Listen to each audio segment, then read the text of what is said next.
இந்த இன்ஃபர்மேஷன் பார்க்குறதுக்கு முன்னாடி நான் சொல்கிற இன்ஃபர்மேஷன் என்னோடய பாயிண்ட் ஆஃப் வியூலையும் என்னோடய பெர்ஸ்பெக்டிவ் வியூவில் மட்டும்தான், மற்றபடி எந்த ரெக்கார்டட் இன்ஃபர்மேஷனோ இல்லை அதர் ஃபேக்ட்ஸோ கிடையாது. ஸோ நான் சொல்கிற points according to what I C on this topic. So வாங்க. அம்பேத்கர் விடுதலை பெற்ற இந்தியாவில் முதல் சட்ட அமைச்சராகவும் இந்திய அரசியல் சாசனத்தின் தந்தையாகவும் விளங்கியவர். சுதந்திரத்திற்கு பிறகு மன்னராட்சியை விட மக்களாட்சி தான் சிறந்தது என்று கூறிய அண்ணல் அம்பேத்கர் அவர்கள் சட்டங்களை வரையறுத்தால்தான் நாடு முன்னேற்ற பாதையில் நோக்கி நகரும் என்று தலைவர்கள் சிந்தித்தனர். ஆனால் அதை நிறைவேற்றி காட்டியவர் அம்பேத்கர். கற்பி, புரட்சி செய், ஒன்று சேர் என்னும் மந்திரத்தை வார்த்தையாக சொல்லாமல் தனது வாழ்க்கையில் நிரூபித்து காட்டியவர் பீமாராவ் அம்பேத்கர் அவர்கள். மக்களின் அறிவுடையாமை, மூட நம்பிக்கையும் அவர்கள் மனதில் இருந்து வேறறுக்க வேண்டும் என்று போராடிய ஒரு மாமனிதன். இவர் வாழ்க்கையில் பல இன்னல்களை சந்தித்து சாதனை படைத்தார்.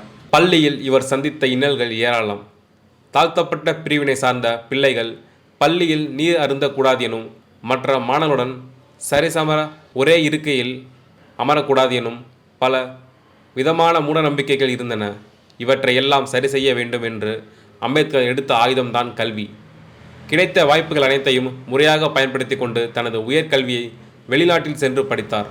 அன்று கல்வி கற்கக்கூடாது என்று சொல்லியவர்களுக்கு ஒரு நல்ல பாடம் புகட்டுமாறு தனது படிப்பால் இந்த உலகத்தை திரும்பி பார்க்க வைத்தார். பொருளியல், அரசியல், சட்டம், தத்துவம் போன்ற அனைத்து துறைகளிலும் வெற்றி வாகை சூடினார். வாள், கத்தி போன்றவற்றால் செய்யும் போராட்டத்தை விட கல்வி மூலம் செய்யும் போராட்டம் மிக சிறந்தது என உணர்த்தி காட்டியவர். இங்கிலாந்தில் இவருக்கு பாரிஸ் பட்டம் வழங்கப்பட்டது. அமெரிக்கா சென்ற கல்வி கற்ற முதல் இந்தியர் என்ற பெருமை உரியவர் அம்பேத்கர் ஆவார். ஒரு நாடு முன்னேற்ற பாதையில் வளர வேண்டும் என்றால் அந்நாட்டில் சட்டங்கள் ஒழுங்காக இருக்க வேண்டும் என்பதை உணர்த்தி சட்ட அமைச்சரை பொறுப்பேற்றார் பீமாராவ் அம்பேத்கர் அவர்கள். நாட்டில் கல்வி, சுதந்திரம், பெண்களுக்கான உரிமை இவற்றை எல்லாம் இந்த சமூகத்தில் அனைவரும் பெற வேண்டும் என்று மிக சிறந்த ஒரு அரசியலமைப்பை சட்டத்தை இயற்றினார்.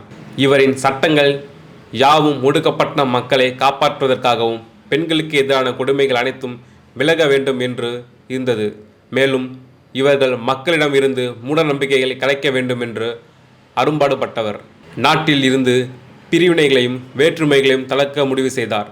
ரிசர்வ் பேங்க் ஆஃப் இந்தியாவை உருவாக்க காரணமாக இருந்தவர். பெண்களின் நலனுக்காக பலவித சட்டங்கள் இயற்றி அதை நடைமுறைப்படுத்தினார். வாழும் காலத்தில் சொல்லும் வாக்குகள் அனைத்தையும் நடைமுறைப்படுத்தியவர். இவருடைய சட்டங்கள் மற்றும் கொள்கைகள் யாவும் இன்று உள்ள மக்களுக்கு உதாரணமாக திகழ்கிறது. நாட்டிற்கு பல பணிகளை செய்த அம்பேத்கர் அவர்கள் 1956 டிசம்பர் 6 உறங்கிக் கொண்டிருந்த போதே டெல்லியில் அவருடைய உயிர் பிரிந்தது.